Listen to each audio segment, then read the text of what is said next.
I shouldn't be mad. I shouldn't be upset. Because this is Colin Cowherd we're talking about. We've reacted to Colin Cowherd before on this channel. But there are certain times where I just have to respond to his nonsensical takes. But they miss the cut. There's either injuries, there's inconsistencies, there's turnovers. My standard is production, durability, and current momentum. Daniels, Hurts, Love, Baker. I understand to this point. But Trevor Lawrence and Dak, I still don't, even before this point. But let's let him reveal his list. Number one is Josh Allen. Holmes would be number two, despite his injury. Oh, no. Number two? Okay. But Mahomes should be number one. That's the season before he was in the Super Bowl. He beat Josh Allen. Holmes should be number one. Josh Allen, number two.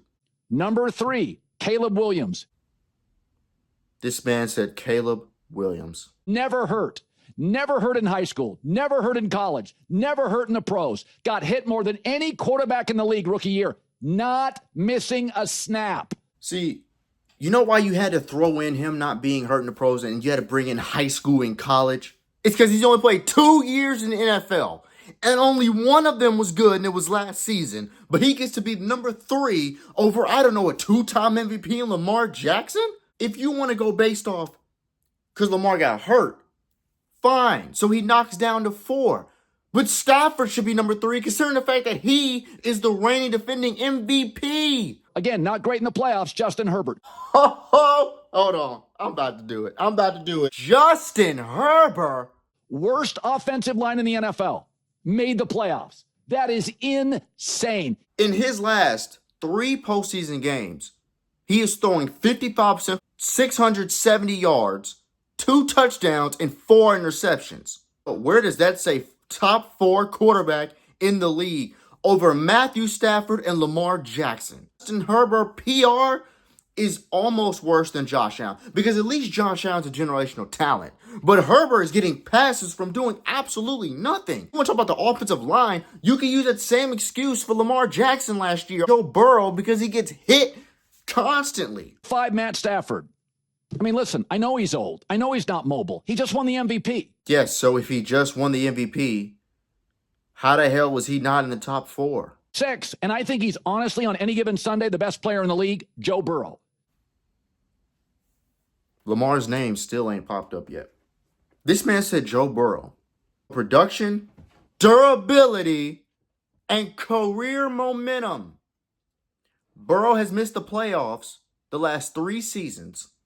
He's hurt all the time, which lowers his production. And even the year before last year, where he had 5,000 yards, they still missed the playoffs. By the way, Lamar Jackson, before this season, the year before, he had the best year of his career. The year before that, he had the MVP and he was in an AFC Championship game. But Joe Burrow was over Lamar Jackson? If anything, and I think Joe Burrow should be number 5. But I don't think he should be over Lamar Jackson. I don't think he should be over Matt Stafford at all. I think the list should have been Mahomes, Allen. If you want to go based off last season, Stafford, then Lamar. But we all know Lamar Jackson is the 3rd best quarterback in the league. We already know he's 3rd or 2nd on any given night. Sometimes he looks like the best. Okay, he's top 3 legitimately. But if you're going based off last season, because you want to add in durability, that's fine. But Joe Burrow should not be over him at all. In no way, shape, or form, bro. I'm not sure on a 4th and 7, trailing by 4 in a Super Bowl, if there's a guy I want at quarterback more than Joe Burrow. 4th and 7, trailing by 4 in a Super Bowl. Do you know how specific of a situation you had to put to fathom putting this man at number 6 in front of Lamar Jackson, bro? You had to say 4th and 7, down 4 in a Super Bowl in this weather with this teammate, with this jersey. What the hell, bro? Number 7, Lamar Jackson. First time he really got hurt. I love him. No, you don't. No, you don't. He has the highest passer rating, 2 MVPs, highest passer rating in NFL history. 2 MVPs, highest passer rating ever, number 7. But you put production as the first thing you said in career momentum. Okay. Number 8, Drake May. 4,400 yards, 31 touchdowns, 8 picks, got to the Super Bowl. I respect Drake man number 8. I really do. Okay. At least you got something right. Most disrespected player in the league, Jared Goff. All he does is win. Yep. Well, that didn't last long. You lost me. Jared Goff at number 9 over Dak Prescott.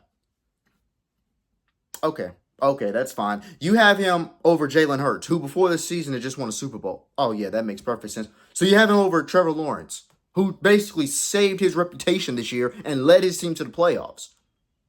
And, where Jared Goff did not end up this season. Okay. And I know what you guys are saying. Well, Dak Prescott, the Cowboys, they missed the playoffs. Here's the thing about it. When it comes down to both players missing the playoffs, now you go based off individual talent and production. Dak Prescott was better than Jared Goff. Bro, Dak Prescott had no defense. They traded their best player in general, but their best defensive player, Michael Parsons, who's a generational talent.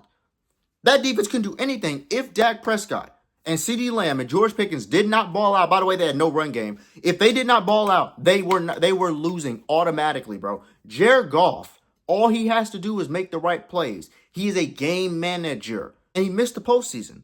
So how does he then get to be over Dak Prescott if Dak Prescott is just better than Goff? Jalen Hurts, who was just in the Super Bowl. You talking about Jared Goff, all he does is win, but Jalen Hurts has been to 2 Super Bowls. Whoa. Jared Goff hasn't been to the Super Bowl since he was with the Rams. And you see how that game was. But fine. 5 starts. Sam Darnold. You knew he had to put his man crush in there. No. Donald's not a top 10 quarterback. I don't... Bro, here's the thing. Yes, he won a Super Bowl, but you do realize that Darnold had more interceptions, less touchdowns, and less yards than he did with the Vikings. He went down with a better offense with the second best defense in the league behind the Texans. How does he get to be 10? And if you're talking about because he won a Super Bowl, well, Jalen Hurts just did that. He just did that. So why is he not top 10? Why is Dak not ahead of Sam Darnold? Because Dak's done it for longer, and he's been better. Darnold's had 2 great years. 2. But he's top 10. But then again, you have Caleb Williams up there, and he's only had 1 good season. Colin Cowherd, ladies and gentlemen. Colin Cowherd. My list, based off of the fact of talent, production, if you want to say durability, fine, and career momentum. Patrick Mahomes is still number 1. He's still up there. This man's he's in the GOAT conversation. He's the number 1. Josh Allen is number 2. I will give Stafford number 3 because the MVP. I'm going to go with Lamar Jackson because he's just better than everyone else. He's better than Stafford too, but Stafford had a better season. Number 5. I will give Joe Burrow, but he's been hurt. So if you want to go Caleb Williams, fine. That's fine. Joe Burrow, then Justin Herbert, then Jalen Hurts, then Dak Prescott. That's how it should go. That's mine. What are yours? Like, comment, subscribe, and I'll see you on the next video. Bye. Yeah.